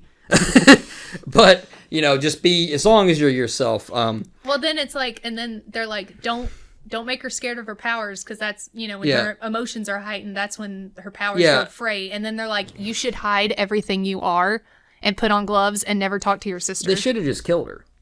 She's too dangerous. My favorite Disney movie that they made recently. Well, before you start, did you know that Frozen, like the mother, was Tarzan? No, well, yeah, that's one of the theories, is that they didn't die in their shipwreck and that they got stranded, and that's Tarzan. But no, Rapunzel is their cousin on their mother's side. Rapunzel. I did like that movie. They did a great job with Rapunzel. The Rapunzel one was good. They made the one Encanto about the house. That was really good. And you know how I am. I really did think that one was good. I know it wasn't made for me because I'm a grown man, but I watched it and I was delighted by it. Yeah. So, and this is the insidious nature of Mickey. Because despite all the corruption, horrible things he's done, we're sitting here proverbially sucking him off. We didn't even realize we're doing it. Because we're talking about it. This is how they get you. Yeah. You're right. He's even infested Christmas. The Mickey, yeah. Well, I mean, I'm Christmas shopping for my siblings and stuff, and they wanted something from the Disney store. And I go in, and they like got Mickey and Minnie in these Santa and Mrs. Claus outfits, and then they've got Pluto dressed like a reindeer. Like, yeah, like every Christmas they come out with like some Christmas-themed Mickey Mouse stuff, or they'll rerun Christmas Mickey stuff. But yeah, they constantly... Or what was it that they made a couple years back? Talking about the live actions and trying to make it like... Oh, the live actions are terrible, yeah. The, what's it called? The Ghost of Christmas Past and Future and Present. What about them? Christmas Carol? Yeah, Christmas Carol, I guess. I don't know what the name of it is, but the Disney did that. They've done that a million times. And I think it was Jim Carrey. It was Jim Carrey. It was terrible. Yeah, all those live action Disneys. Oh my God, they're so bad. Now, I like Maleficent. You know, I liked the live action Maleficent. But all of the live action, the Aladdin, Sleeping Beauty, like, we don't need those stories again. And we don't need them in live action. But that's what they're trying to do. Lion King live action. Like, I didn't like it at all. They do it because it's safe and it's actually quite cheap. Yeah. To make these. They basically just have to pay for actors. Yeah. And CGI does the rest. And then they have the computer-generated animation now, which is like Frozen and Brave. Let's not begin on what they did to Star Wars. Oh, God. And Marvel. I'm not happy. I haven't liked a lot of the Marvel stuff. We've talked about that. I don't want to go down that road. We talked about... what's the other friend? Oh, Indiana Jones. Yeah. Then they just made one of those. Yeah. I didn't watch it. Well, it's because it's a Lucasfilms, and it's not that they own Star Wars, they own Lucasfilms. I watched a little bit of it. It was so bad. I didn't watch it. I read the reviews. Bad. It was so bad. The highest review I saw was a 3-star, or a 3.5 star. I'm pretty sure. Well, I am, I think, very proud of the job you did, Ophamae. I think that was the last one, correct, Mickey? Yeah, that was the last one. That was the last one. Just wanted to talk about how shit Disney is at making Christmas movies. Yeah. Well, like I said, I'm not a very big fan of Christmas. Well, you said you used to like the stop motion ones. I do. I actually... You're just not a fan of the holiday itself? For many reasons. I'm not a fan of it. I believe it is, like I said, how did I word it earlier? God, I can't even remember. It's been a while. It's a parody of humanity. Mm-hmm. We're supposed to be nice this time of year, nothing else. You know, it's... Christmas has a way of, I believe... bringing out the worst qualities of a human being, but at the same time pantomiming and proclaiming that it brings out the best. Yeah. If you don't believe me, go try working retail. Yeah. I worked retail when I was younger, and I saw things that I couldn't believe going on with people, and presents, objects, and items. You think back, was behaving in the way they did really worth it? Mm-hmm. I don't know, but I have a lot of reasons I don't like it. I actually decided not to celebrate at all this year, anything. Really? Yes, I know that's pretty shocking. Well, I mean, like, my family really likes Christmas. Like, yes. We've talked about it. Like, my favorite holiday is Halloween. Yeah, of course, mine too. But they're like, I still have little siblings that are like young enough that like they still think like Santa's coming, and I have nothing like that. Yeah, so like I'm doing it mostly for just the kids, but like I'd be happy to get socks. Like, Yeah. I didn't think I'd get to this point in my life. And then you're talking about like retail. I never served that side of it, Yeah. but I was in a grocery store. And I think I've brought that up on the podcast before, but like I worked the cigarette counter, Yeah. and like people buying food for their family that's coming into town, and then like the stress that the holidays already give them, like working in kind of public relations in any way during Right. this time is Customer always service. horrible. It's just anything. Going places. Oh my God, going places. Like Yeah, you travel. I don't like going to stores. I don't like doing anything. And I just told people who are in my life that I'm not doing it this year. Yeah. And there was a little bit of blowback. People weren't happy that like, why not? Why do this? I'm like, well, I have everything I want. Yeah, don't you want presents? That's when I got. Don't you want presents? No, not really. Yeah. If I want something, I'll go buy it. I'm grown. I don't need to do it. Like, Yeah. Does it feel like there's a big weight lifted off of you because you're not going to be expected to show up with anything, and you're not putting yourself under that strain? They're a little bit, yeah. I've just not paid attention to it. Mm-hmm. I feel like I'm in that weird phase between Christmas and Thanksgiving still, like before December, like those final days of November. That's kind of how it's felt, but it's extended. No one, after I've, told them my wishes, I've been left alone about it. So I did feel initially kind of guilty. But then I realized, like, dealing with it is a lot worse than anything, guilt or anything. There are a few things that I do enjoy. Like I said, I like eggnog. Yeah. I like a lot of the food and the cookies. I love gingerbread men. I love them. Last year there was a shortage of gingerbread. Yeah. And that drove me nuts. But I've kind of, besides drinking eggnog, I have chosen just not to eat the food and like watch the TV. Like you said, the Rankin Bass stop motion. I could talk about those for hours and hours. We could have done a whole Christmas special about that, but... Well, I mean, I think I have you pretty pegged. I think I know which one's your favorite. Which one? The one with Jack Frost in it. I do like that one.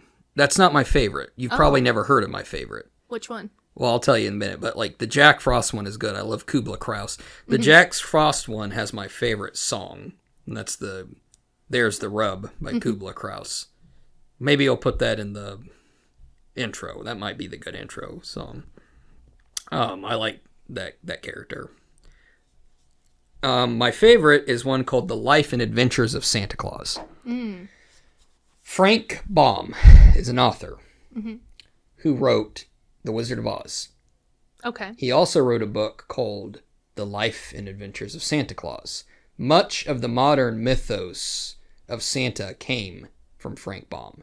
Really? The legends were always there, but he kind of got that stuff organized. Kind of like how J.R. Tolkien wrote Lord of the Rings. There was all the legends of elves and dwarfs, and he kind of solidified them what we think of today. Yeah.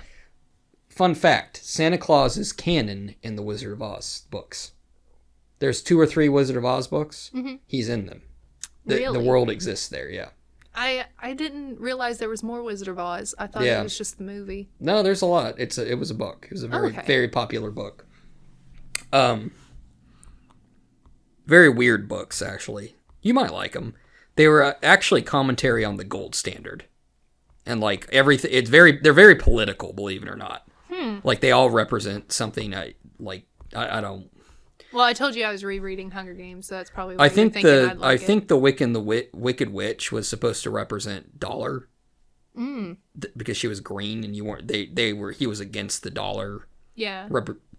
I could be wrong. I don't remember. But Santa Claus, Life and Adventures of Santa Claus.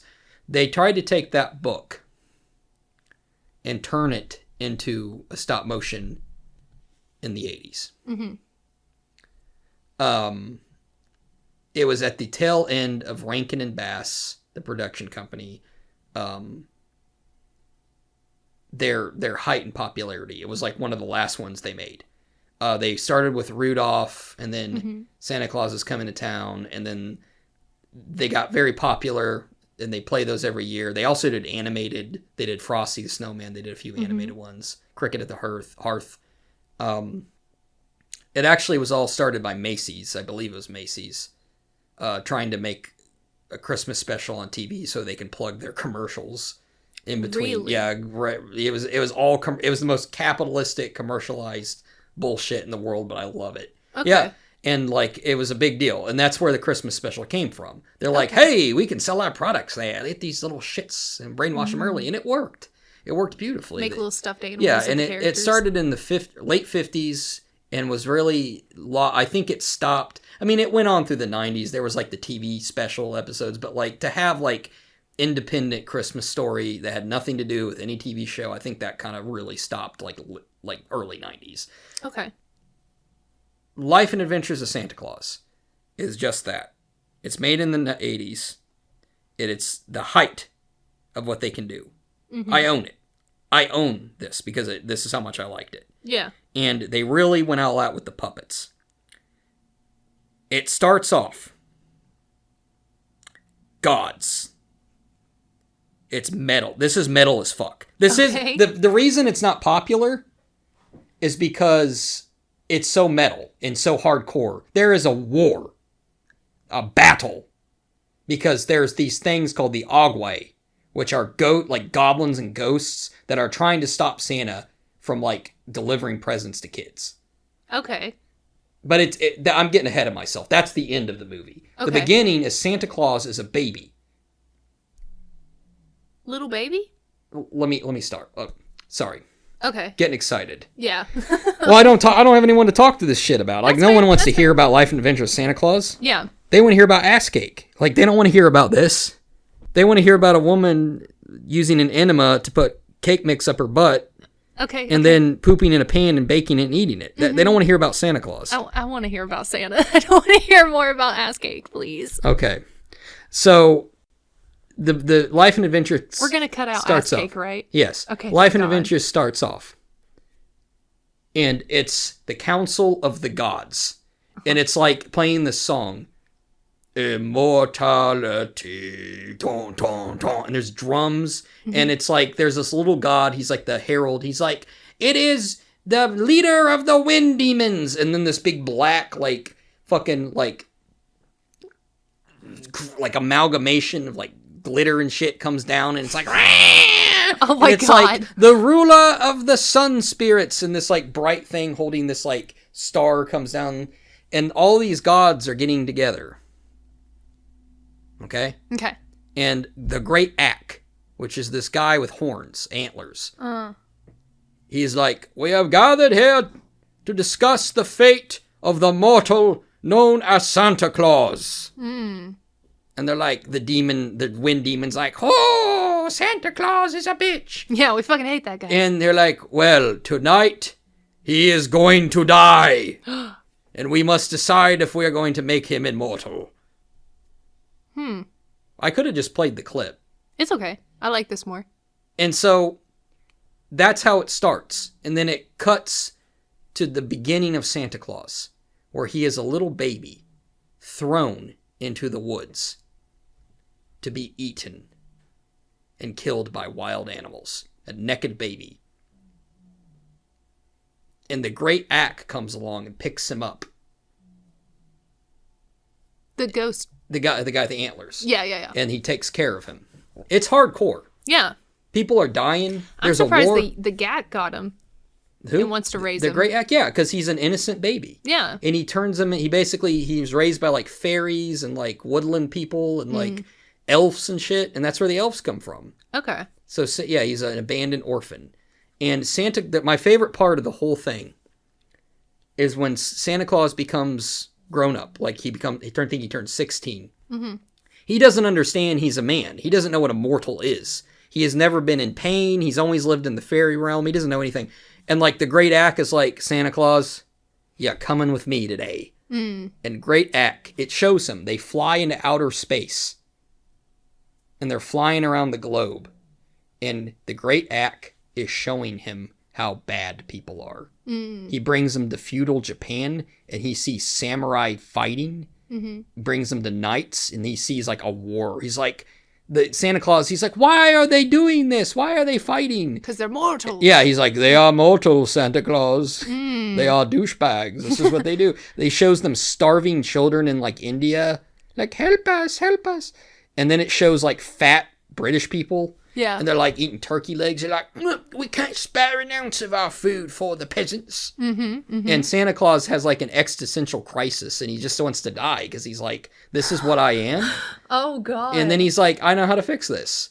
I'll deliver toys. Yeah. And this will bring joy to the fucking children.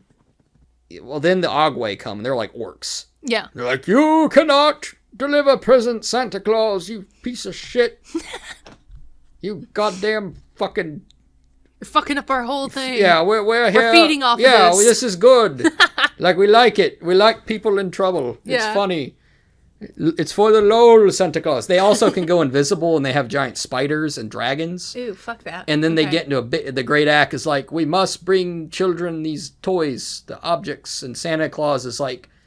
The great act, he gets a big axe. It's a big scene. They have like a separate set that they haven't shown. Where the great act, this big guy with antlers, goes and he gets this axe. And he's like, axe, this is my war axe, and I had hoped to never use this again. And I'm like I'm thinking like, where else did he use this? Like what world is this? And he gets that axe and they have a battle. With the... Ophamae. All the fairies come and all the Ophamae and it's like these little like puppets like smacking each other. And it's the battle of the century there. Okay. And at the end of it, it's a little anticlimactic because, I mean, they defeat them and then they're like, Santa, you could deliver presents. And he's like, yes. And he's in his little, there's like, and he's delivering presents. And there's my favorite line is when he goes down the chimney for the first time. And this is the first time this has ever happened. Yeah. And like to the peasant kids, and it's set in like medieval times. I think you got that. Yeah. And the dad, there's like a dad and mom peasant, and then two little ragamuffin kids, and they're like, he's like, Santa Claus is like, fuck, where do I put these toys? And he's like, oh, let's put them on the stockings they're drying over the fireplace.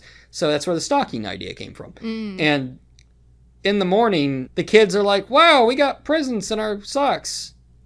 Well, this is awesome. And the dad's like, who broke into No, our the house? dad is like into it. And okay. He regards Santa Claus in the same way you would regard like a cult leader like regards their deity. He's like, the good Claus has done this. No doubt he may enter our home whenever he wants. We shall give him milk and cookies. Yeah, like we shall appease him from now on and behave all year. He's like really like enamored in it. It's really it's like the voice acting is like spot on for this. Like usually the voice acting back then was pretty bad. They would get like Burl's eyes. Well, it was like Zero Mostel and like Burl's eyes, and they're usually like funny kind of guys that just didn't really care. They're like, hey, it's Christmas time, you know. They don't give a shit. They're just there eating their cigarette sandwiches and drinking their black coffee and like with their bourbon. They're ready to go home. Okay. This guy was like, oh, Santa Claus. Yes. And the Ophamae or Mum-Ra and Megatron. Yeah. From like the 80s. That's who played the voice of the bad guys. Oh, okay. So he's like, Santa Claus, your defeat is nigh. And Santa Claus doesn't, I'll give him this, he does not take shit this whole movie. These fucking orc things, I should have shown you pictures of these things, but they're awesome. They're really well designed. They're fucking crazy. They're like just they don't look like anything else in the show. They're just like, it's literally like if your sister's playing with like Barbie or Polly Pocket, and then you get like Skeletor, and you put Skeletor next to Barbie, and it's just like, are you looking for it? Yeah. Type in Life Adventures of Santa Claus, Ophamae. Life Adventures of Santa Claus. Okay. And I remember, I didn't tell this. I told you about how I had bronchitis. I woke up at 4:30 in the morning, and this was on. I'd never seen it. I was like in a fever dream. And I remember I was like 15 or 16 watching this, and it like changed my life. I'm like, this is what Christmas is about. Battles. You see it? Yeah. You want to borrow the movie? We'll see. I might. We'll see. No. She's like, what the fuck? No. This looks, oh. Is this like a clip from the movie? I have there's a lot of clips.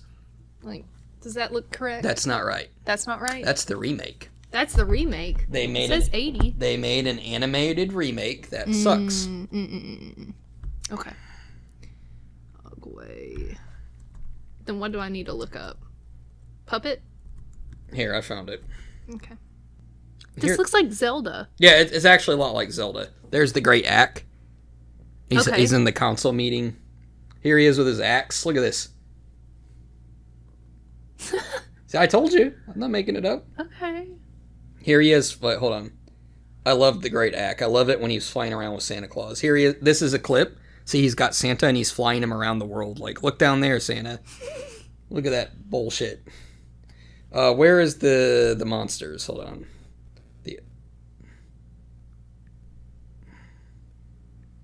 This is I found them. They're apparently called the Agua. They're not called Ogway. They're called Agua. Here they are. Yeah, let me see it on yours. Ew, yeah. Yeah. These things look bad. Yeah, this is the leader. Mm-hmm. That was my favorite one. I wanted that to put on my Christmas tree. I think they're kind of supposed to be the Krampus essentially. That's what it looks like. That's what it I remember feels like to me. the Krampus was this really niche underground thing. Yeah, he's like the German. Like if you instead of getting coal for Christmas, you get the Krampus. Yeah, it was like this thing ex-wife that I knew about. She'd get excited and frisky on Christmas. I'd chase her around and smack her in the ass with stuff. Oh, but did you have the horns? No, I didn't get that creative. But I did have that broom thing. Yeah. Anyways, but yeah, that's the best stop motion. Okay. Jack Frost is second favorite. Another good one is I actually like the Little Drummer Boy. Yeah. Even though I don't like religious stuff, I just think it's a cute little thing. The worst one is Little Drummer Boy 2. Yeah. That one didn't need to get made. A lot of them didn't. Let's see. I liked the Frosty the Snowman, but it was animated. It wasn't. Yeah, that's a classic. Yeah. I think the one, if I had to recommend one, if you kind of want the gist of all of them, it would be The Year Without a Santa Claus. That's the Heat Miser, Snow Miser. A lot happens in that one. It's very exciting. People really like it. I can't find that one. What? The Snow Miser, Heat Miser. Year Without a Santa Claus. They have made. There it is. They've tried to remake it a few times. It's because I misspelled year, which I'm not really surprised about. Yeah. Yeah. Oh yeah. I remember this one. Yeah. Yeah. That became a very popular that song of the two TikTok. of them. Yeah, I know. I'm Mr. White Christmas. Yes. I'm Mr. Snow. They did a live action one. They did? It was so bad. Yeah, it was in 2001. Let me see if I can find it. Ophamae's got this computer now. She's like God over here. I am. Let me see if I can find it, Chief. Jamie, pull up the... So... This ain't so bad. It's bad. Maybe it is, but I feel like the makeup is good. Jim Carrey again. Jim Carrey's White Christmas and Danny DeVito No, he's not. What? No? You're not thinking of the right thing. That's AI generated thing. Oh. That's not. Yeah, that's not it. Is this it? That's an AI generated image. Oh no, I'm a boomer. That is right. Okay. That's correct. I got tricked by AI. It's already happening to the youth. So it's this Firestein, the guy from Hairspray, plays the Heat Miser, and the guy from Better Call Saul, that's the hypochondriac, is the Snow Miser. I don't remember their names. Okay. Anyways, my other favorite thing I like on Christmas is The Christmas Carol. Yeah. Charles Dickens is my favorite author, and I do believe, ironically, that Christmas Carol is probably one of my favorite books. Oh, I know that's probably shocking to hear, but Yeah, a little bit. the actual book and the actual story, much like Christmas itself, has been so watered down and so diluted as to what it actually was supposed to be about and what it actually was. There's a lot of symbolism, and just, he had, like, Dickens had the biggest balls of any author that I have ever seen. Yeah. If you read his books, The Christmas Carol is a great example. Like, the first thing he says in the book is, like, Jacob Marley was dead. His dead as a doornail. That's the first thing. Back then, that was, like, the most controversial thing you could... It was huge and grotesque, and it was really gripping and profound. I think the Christmas Carol with Patrick Stewart, Captain Picard, is probably my favorite. It's not the most accurate interpretation, but it's probably my favorite. He's a good Scrooge. I know a lot of people like Muppet Christmas Carol. Yeah, I never watched that one. No, that's okay. I watched the live action one with Jim Carrey. The live action one with Jim Carrey. Yeah. The CGI. Or not live action, but like photo. Have you ever what's it seen called? one besides that? No? Interesting. I watched that one and I was like, okay, I got the story. The first thing... I'm not a big Christmas kid. I like Christmas traditions, but I don't... Like, I like decorating the tree. That was always a big tradition at Mama's house. Yeah. Is that we come over and all of us decorate it. She doesn't really fool with it now that she's gotten to that age. Yeah. It's a bitch to put up and put down. But, like, for Christmas Eve, every year we go and spend the night at her house. And, like, all the kids come over and spend the night, and we try our best to stay up as long as we can. Like, it's always been a thing, like, we're hunting for Santa. Yeah. So we'd, like, get I don't know if, like, you remember this, but, like, you can, like, Google the Santa tracker. I remember that. Okay. That all started because someone put the wrong name down. Funny enough, I think Macy's started this. That sounds about right. Like, some kind of, like, store out there was like, if you call this number, like, you can get your Christmas list to Santa. And they accidentally put the number down wrong in the yellow pages. And so everyone was calling this just one dude from New Jersey, I think. But, like, he's the one that started the Santa tracker where it'll, like, go around the globe and say that Santa's here and Santa's there. But we would, like, Google that, get on there. We'd be like, okay, he's getting close. And then we try and stay up for as long as we can. And then usually us older kids, we'd be like, hey, here's some warm milk. This will help. This will help you stay up. And then, of course, they would knock out. And then... Yeah. Papa in the morning would go over to the door and, like, stomp. He put on his work boots really loud. Stomp, and we had sleigh bells in the house somewhere, and he would shake them outside. Yeah. Because we're in the basement, so you can kind of hear outside from the basement. So, like, that's always a tradition. And even though, like, we only have one kid that still believes in Santa, we're all convinced, like, we're all going to do the Santa tracker again this year and You're gonna try act to like keep he's her real. up. Yeah, we're going to try to keep her up for Santa. And, you know, when she finally knocks herself out, we'll be like, oh my God, you just missed Santa. Like 20 minutes after you fell asleep, Santa came and said hi. That's exciting. So, like, that's our traditions. But, like, Yeah. I just want to spend time with my family. Like, Right. and eat with them and, like, fellowship. Like, I don't care really about the presents anymore. It's more just about spending those time with them now. Good. When I was a kid, like, of course it was all about the presents and stuff. And I grew up right before the 2008 economic Yes. collapse. And so, like, at one point in time, I was a very spoiled kid because I was the first granddaughter, first niece, first everything. Yeah.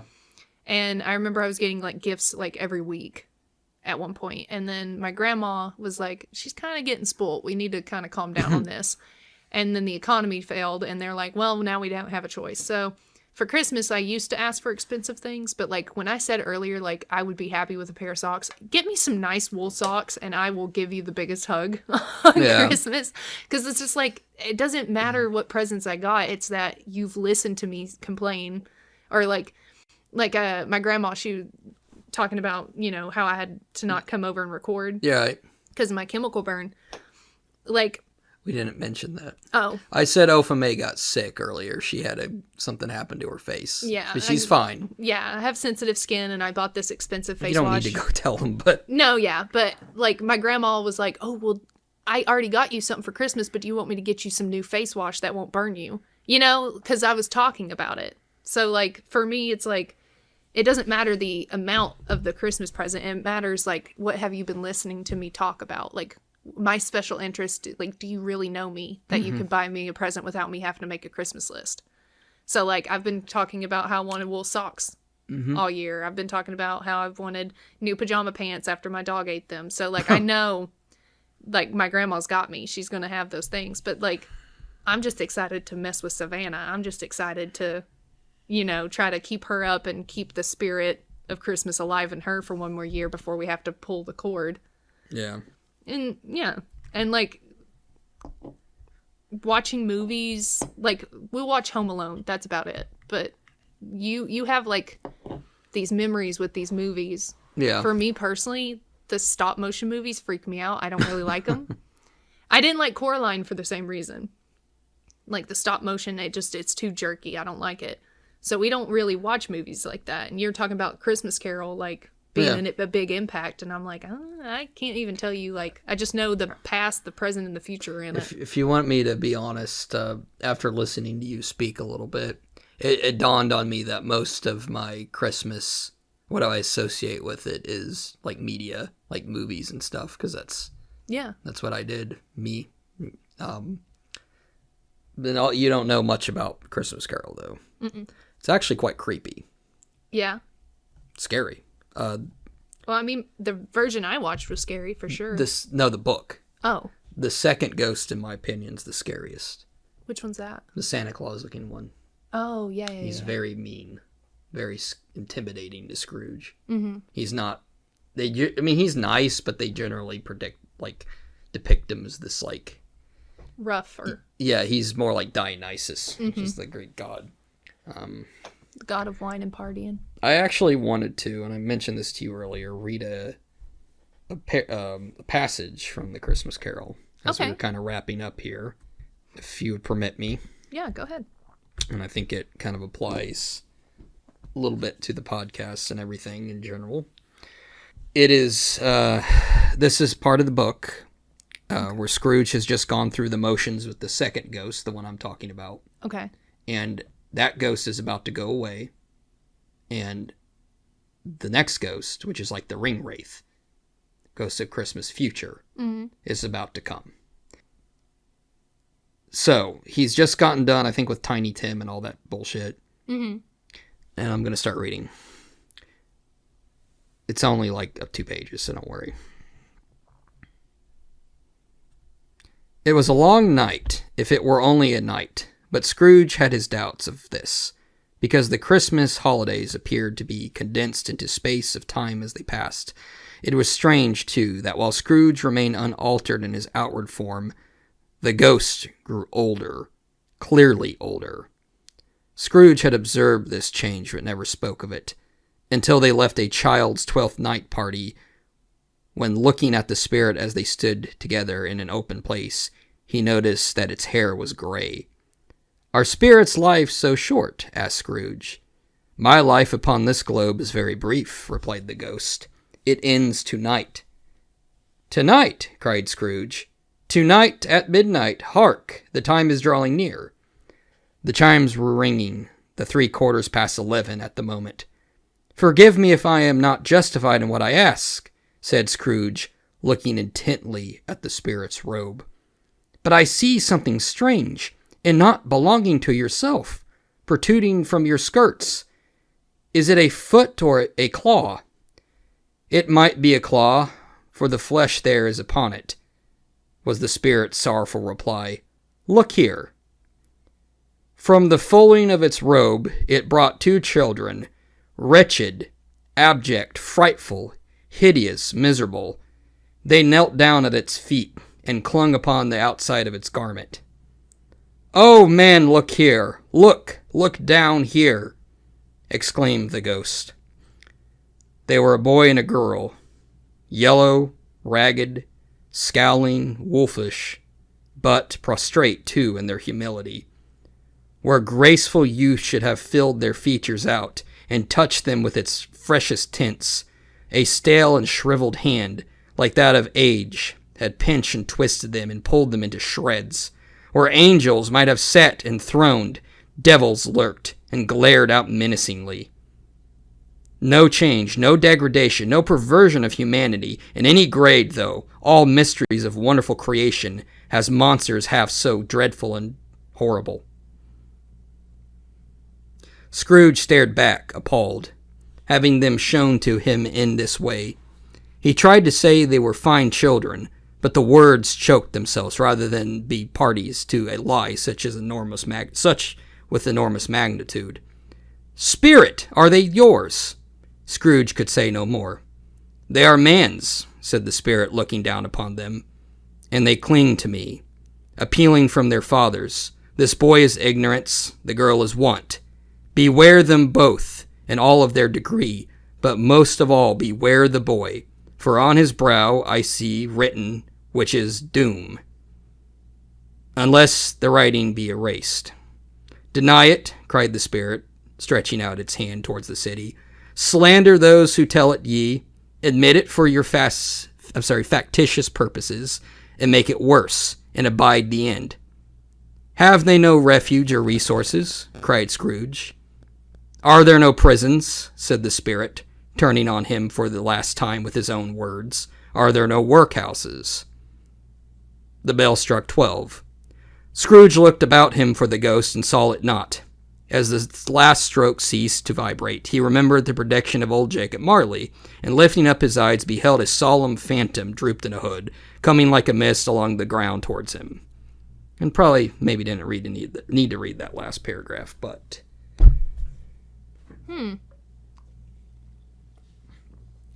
Ignorance and want. And doom written on the boy's forehead. I have enjoyed this episode. I really liked your Rat King list. Thank you. Very much. And I appreciate all my listeners. And as we wrap this up, I want to tell everybody to enjoy your holiday, but try to remember that where this can be a joyous, wonderful time for many people, there is always an opposite to all of those emotions. And with some people, this is a time of great loneliness and a time of a lot of aggravation and stress. And I think if everybody could remember that, it'd make things easier for a lot of people. And I hope you have a Merry Christmas, Ophamae. Thank you. I don't think doom is written on your forehead. I think there's hope for you yet. Well, I hope you enjoy the day. I will try. I'll probably be drinking a lot of liquor and playing something like Baldur's Gate all day. Oh, yeah? Mm-hmm. I picked it back up recent. Yeah, it's great. Oh, I love it. But, usual things. Subscribe, like our stuff. Discord, and we hope to bring you more next year. I'm Kubla Kraus, I'm king of all the Cossacks. But there are no Cossacks to be king of. There's the rub, there's the rub, there's the rub. I'm Kubla Kraus, I could have been a pharaoh. But there are no pyramids around here. There's the rub, there's the rub, there's the rub, there's the rub, rub-a-dub-a-dub-dub-rub. I rule with an iron hand. I get whatever I demand. I own the people and the land. So why is it I'm not happy? I don't understand.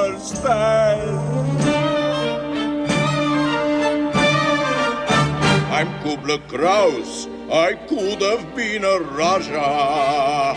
But there are no elephants around here. There's the rub, there's the rub, there's the rub. I'm Kubla Kraus, I could have been a shogun.